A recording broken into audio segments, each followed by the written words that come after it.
रात के लगभग आधी रात हो चुके हैं। सुबह 6 बजे उठाओ और लगातार दिन भर काम करना पड़ा है। कमर सीधी नहीं किया हूँ अभी तक। ये मैं क्यों सुना रहा हूँ?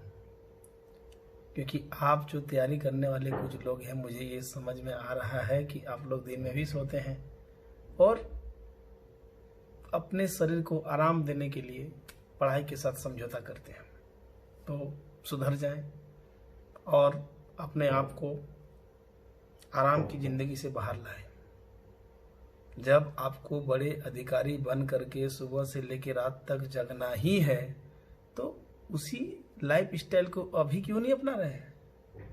भाई, आपको लगभग 15 घंटा 16 घंटा लगातार काम करना पड़ेगा। सर्विस में आने के बाद कभी कभी रात भर जागना पड़ेगा। तो आप जब उसी नौकरी को पाने के लिए अभी आप संघर्ष कर रहे हैं, तो अभी क्यों नहीं मेहनत कर रहे हैं? चलिए तैयारी में लग जाइए।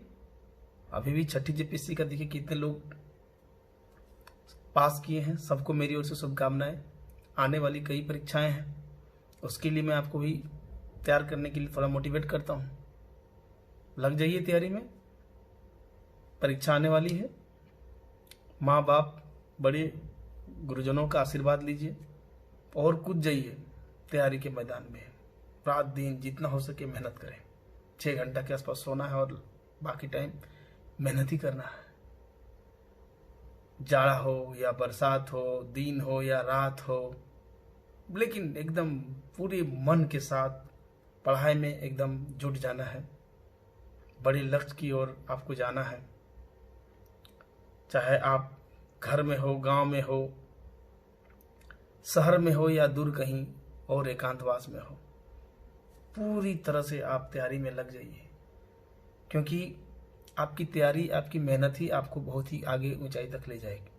मैं आपको ये बता दूं कि सिविल सेवा की परीक्षा कोई साइंस का और क्या कोई वैज्ञानिक बनने की परीक्षा नहीं है।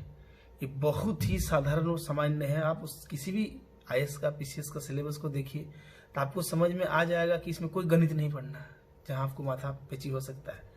तो जब आर्ट्स है, सब कुछ पढ़ना है, इतना तुच्छ चीज है, तो कोई कुछ इस एग्जाम को पास करके कुछ बन जाता है तो वो थोड़ा भगवान बन जाता है। वो आप ही की तरह सामान्य है।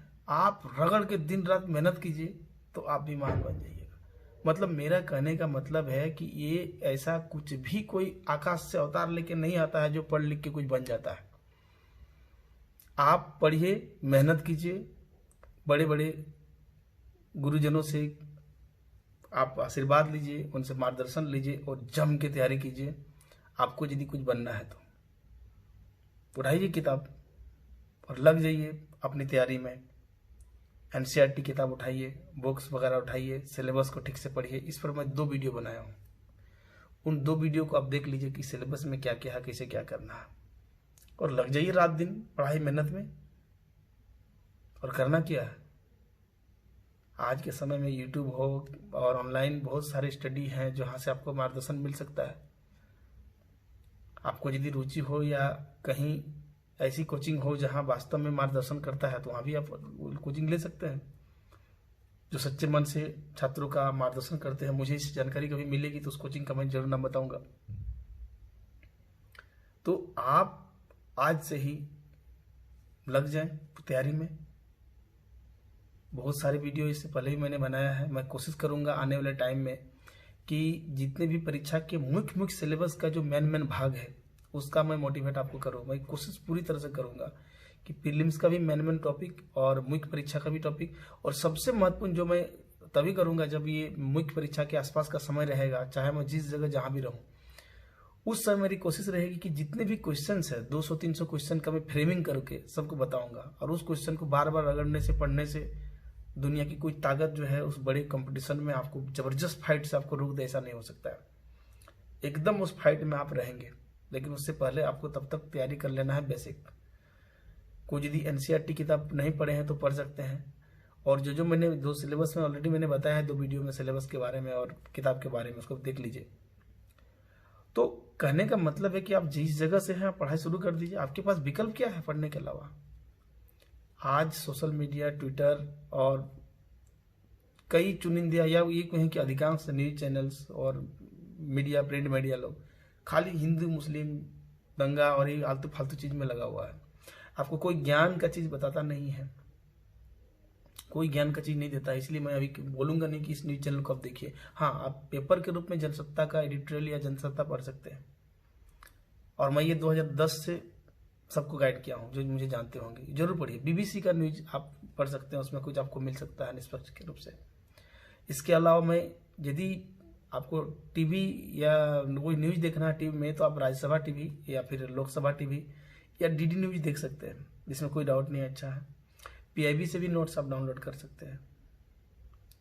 लेकिन आप बाकी किसी भी हिंदी चैनल या और बाकी चीजों में उलझ के, आपको परीक्षा की तरह से सामग्री बिल्कुल भी नहीं है, जीरो है, जीरो। तो आप तैयारी में जुट जाइए, मेरी शुभकामनाएं हैं। मैं आपको बीच बीच में इस तरह वीडियो बना करके आपको मोटिवेट करूंगा, और सिलेबस के उन अच्छे भागों को भी मैं कवर करूंगा जो आपके लिए फायदेमंद हो। आज जो एक सोसाइटी में, खास करके फेसबुक, व्हाट्सएप और ट्विटर के माध्यम से एक अज्ञात युद्ध में लोग फंसा हुआ है। अज्ञात युद्ध का मतलब है कि गाली गलौज, फेक न्यूज, हेट स्पीच दुनिया भर का भरा हुआ है। ये फेक न्यूज, ये हेट स्पीच कहाँ से आता है, कहाँ बनाता है, उस पर मैं नहीं जाऊंगा। लेकिन इतना पता है कि जो बनाता है उसको सजा या कुछ कार्रवाई उस पर नहीं होती है। इसमें पढ़े लिखे वो युवा बेरोजगार सैकड़ों में जेल जा रहे हैं। आपको भैया क्यों इस देश की चिंता पड़ी हुई है? देश हजारों साल से है और आगे भी रहेगा। इस देश की रक्षा के लिए इस देश में पुलिस है, अर्धसैनिक बल है, सेना है, सब कुछ मौजूद है। पूरी सक्षमता के साथ इस देश की रक्षा की जाएगी, इसमें कहीं किसी की कोई प्रकार का डर नहीं है। आप उस अज्ञात युद्ध में, धर्म और सांप्रदायिकता के युद्ध में क्यों उलझे हुए हैं?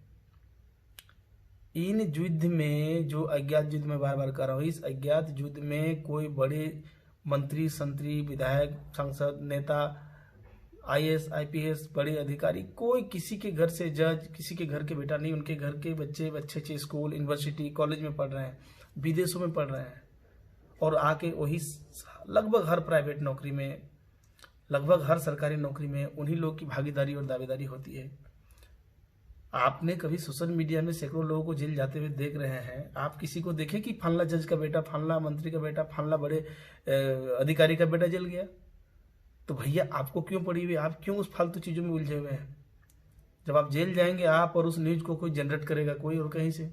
उस फेक न्यूज का जनरेशन कहाँ से होता है, इसमें मैं खुलासा और उस पर बात नहीं कर रहा हूँ। लेकिन उस पर उलझ करके जेल जाते तो आप है ना। आप अपने आत्मा को मजबूत कीजिए, खूब पढ़िए लिखिए, और आप भी उस अधिकारी और उस वर्ग में आइए। आप कोई चमत्कार थोड़ी ना हो जाए कि आप करोड़पति या कोई बहुत बड़ा कुछ बन जाएंगे। आपको इज्जत समाज में नहीं होगी। आप पढ़ लिख के कुछ बनिए। और मैंने फिर कहा कि इस एग्जाम में ऐसा कुछ नहीं है जिसको आप रगड़ करके, पढ़ करके उस औकात नहीं बता सकते हैं सबको। मेहनत कीजिए और अपने ज्ञान का और अपने उस मेहनत का औकात इस समाज को बताइए, और पढ़ लिख के कुछ बनिए। ये फेक न्यूज, हेट न्यूज, ये सब झूठी जंग से बाहर आइए और पढ़िए, मेरी आग्रह है। मैं आपको बीच बीच में लगातार जुड़ा हुआ हूँ और आगे भी जुड़ूंगा, मैं आपको भरोसा करता हूँ। तो मैं यही शुभकामनाओं के साथ कि आप मेहनत कीजिए। अगली बार मैं कोई टॉपिक के साथ मैं वीडियो बनाऊंगा। आप इन सारे चीज़ों में से बाहर निकलिए और खूब मेहनत कीजिए।